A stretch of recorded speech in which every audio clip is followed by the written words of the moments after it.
So friends, in today's video I am going to tell you that if you have a Reconnect Inverter AC and E1 error is coming in that AC, then how can you fix this error, and that too very easily. So let's start the video. If E1 is coming in Reconnect AC, then it is the error of indoor unit room temperature sensor. This sensor is installed in the coil of the indoor unit. This error can occur in your AC due to three reasons. It is possible that the rat may have cut the wire of the room temperature sensor. If a rat has cut the wire of the room temperature sensor, then reconnect the wire.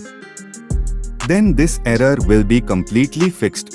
And if the rat has not cut the wire of the room temperature sensor and still this error is coming, so you look at the sensor connector in the PCB.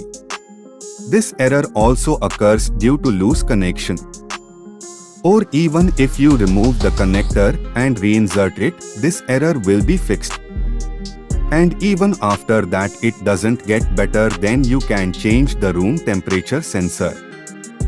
Then this error will be completely fixed. Generally this error occurs due to sensor problem.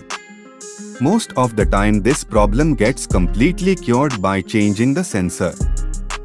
And if this problem is not fixed after changing the sensor, then you will have to change the power circuit board. I hope you have understood the information given by me. Then please like my video.